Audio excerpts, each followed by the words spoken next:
rush of sympathy that had threatened to overtake him, and because he was afraid he might give in and decide they didn't need to search this house and barn, he turned to Baker. "Go explain to her what we're doing. Tell her we mean no harm." "Yes, sir." "But, Baker, make sure she understands we aren't going to leave until we get what we came for. The needs of our soldiers must come first." After nodding, Baker started barking to the others. "You heard Captain Kelly. Go!" The 4 other men scattered like fleas in a barnyard, while Baker walked over to speak to the woman. Ethan watched 2 of his men enter her storm cellar and breathed an inward sigh of relief. There had to be something down there, maybe even some meat curing. They could take it to their unit, and for once those boys could have something to eat besides mealy hardtack. He was warmed by that thought as he watched Baker move into the house, and his unease about the woman dissipated, until he noticed she was now holding one of the posts of her front porch in a death grip. She looked terrified. He should have done the talking. Announced their intention to gather supplies for the soldiers of the Confederacy by order of President Jefferson Davis himself, rather than asking Baker to do it. Feeling far older than his 29 years, he moved closer and studied her when she turned to look at him. He was sure she couldn't quite see his face in the shadows, but he could see tears forming in her eyes. She said nothing, but let go of the post and wrapped her arms and the ugly shawl around her chest and waist more securely, almost as if she could shield her body from his men. Or perhaps he was the one she feared. He wasn't a small man, and he was also the one giving orders. His soldiers would do whatever he told them to do. Looking at her more closely, he realized her hair was darker than he'd earlier thought. Almost black, really. It hung in thick, riotous curls down her shoulders, and when she had turned he could see it went down her back, almost to her waist. Her loose dress was a faded pink calico with frayed cuffs. Her feet were in worn boots that looked too big. Obviously she'd done a little bit of requisitioning herself.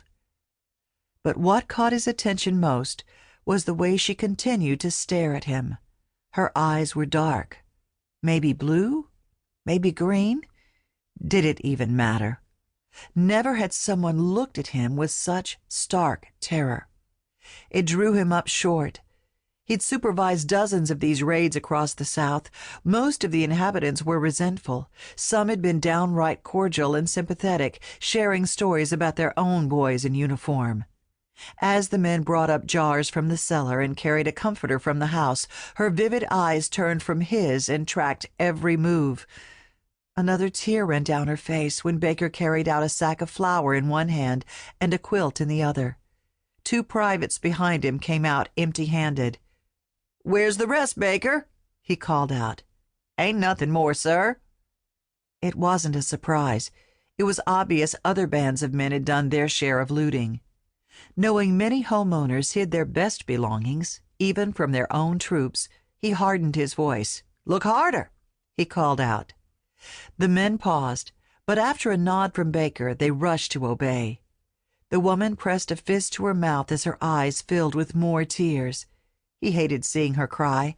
It went against everything he'd been raised to be. His father and mother had taken great pains to teach him to be a gentleman, as befitting their station in Houston society. But though he felt sorry for her, a far different emotion overrode his concern. Resentment.